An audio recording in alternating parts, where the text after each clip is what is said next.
Como estava previsto, professor Delfim, o Copom do Banco Central reduziu a taxa básica de juros de 6,5% para 6%.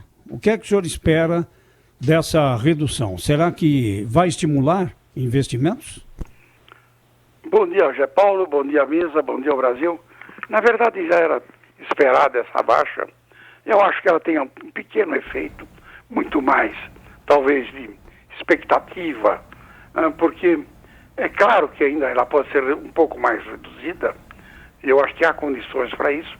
O Banco Central tem sido muito cuidadoso, está esperando, na verdade, eu acho, que a votação do segundo turno, para poder completar essa baixa na próxima reunião, é mais um fatorzinho para empurrar na direção certa a economia brasileira.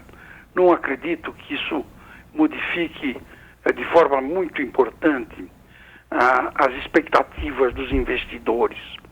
Essa depende basicamente, eu insisto, da segurança jurídica, depende do comportamento do Supremo Tribunal Federal.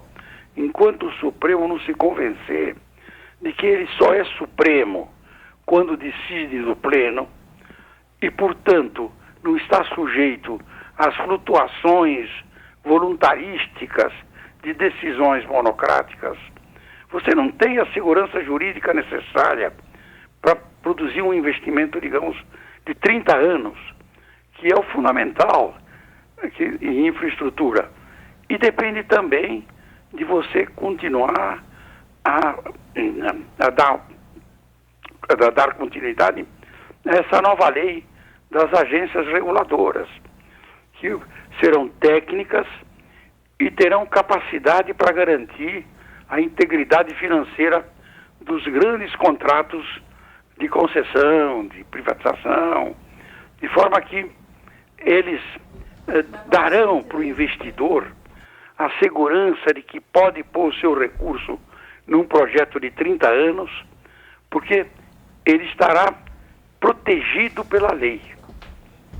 Professor Antônio Delfim Neto, é o Pedro Campos, bom dia para o senhor. Bom dia, a gente está acompanhando Estou bem, sim. A gente está acompanhando essa discussão sobre a reforma tributária, né? Eu queria saber do senhor a sua opinião sobre esses dois projetos aí que estão sendo mais comentados. A história do IVA do Bernardo Api, que deu entrevista para a gente na semana passada aqui, e a história do imposto único. O que vai sair disso tudo, hein, professor Delfim? Pedro, o imposto único é uma ideia completamente absurda, porque ela viola o princípio fundamental dos impostos. O imposto não deve influir nos preços relativos da economia, porque esses preços relativos é que são, na verdade, os indicadores para que você escolha a forma mais eficiente do investimento. Quem propõe isso não tem a menor ideia de como funciona o sistema de preços. E é incrível que isso venha realmente no setor que se supõe produtivo. Porque imagina que empresa paga imposto. Empresa não paga imposto coisa nenhuma. Empresa empurra imposto para frente. Quem paga imposto é consumidor. E esse imposto é de todos os mais prejudicial, porque é imposto sobre imposto, não pode ser deduzido nas exportações, tem todos os defeitos possíveis. O projeto do API é um projeto bem maturado, tem um longo período. Eu acho que ele, eu diria, hoje é o menos ruim. Mas tem um problema com ele, que é uma dificuldade que eu só entendi, na verdade, depois que li as objeções feitas por tributaristas muito importantes. Um deles, o Zé Afonso, que foi o consultor na Constituinte. Há uma dúvida de se você juntar o ICMS e o ISS no imposto geral, no IBS, se você não viola uma cláusula pétrea da Constituição.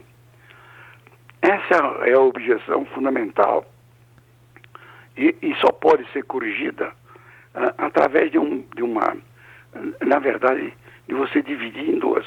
Você fazer um imposto IVA federal e permitir às entidades subnacionais que adiram a esse imposto, mas que continuem com a capacidade de fixar as alíquotas.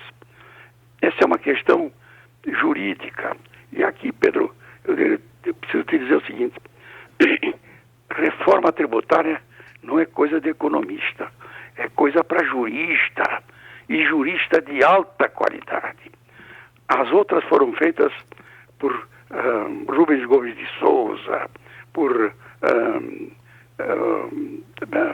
vários tributaristas de alta qualidade. Eu acho que está faltando nessas propostas de reforma a palavra de grandes tributaristas.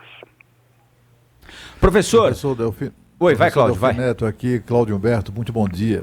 Bom dia, Cláudio. Professor,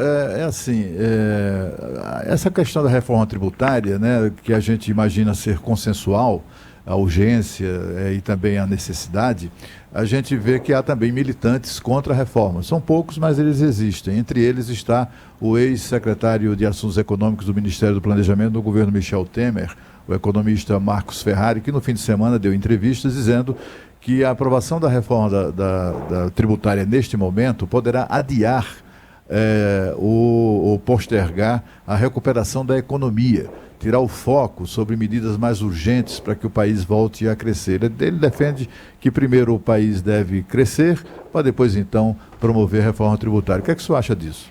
Eu acho o seguinte: é claro que aí a ordem dos fatores pode alterar o produto, mas eu não estou seguro de se a proposição dele é mais correta. Eu acho que realmente nós chegamos num momento em que fazer uma reforma tributária é muito importante para desatar o setor privado de todos os constrangimentos que, na verdade, os impostos estão impondo a ele hoje. O setor, realmente, nós estamos diante de um manicômio tributário a céu aberto. É uma dificuldade gigantesca de cumprir as obrigações fiscais, um custo imenso, é uma incerteza gigantesca produzida. Ninguém tem segurança nenhuma. As decisões sobre tributação saem aos borbotões dos municípios, dos estados, da União. Nós estamos num processo de muito pouca racionalidade. De forma que eu suspeito que, é claro que isso é uma questão de opinião, mas eu suspeito que a ordem reforma tributária vem primeiro, porque, na minha opinião, ela sim, junto com aquelas condições de garantia jurídica, podem realmente estimular a volta do investimento do setor privado, nacional ou estrangeiro. Porque a volta do investimento público, na minha opinião, é uma coisa que demorará muitos anos. Porque mesmo a reforma da Previdência deu um simples respiro, mas não vai alterar fundamentalmente a situação.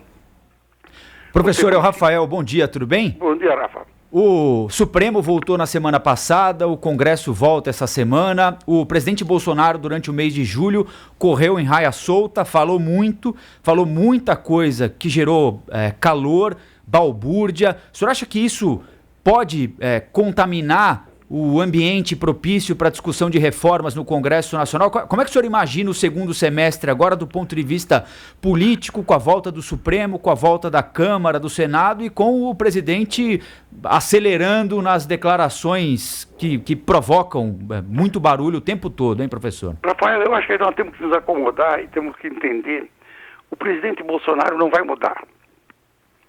Mas as opiniões dele, dadas sobre tudo quanto é assunto, em particular quando é problema de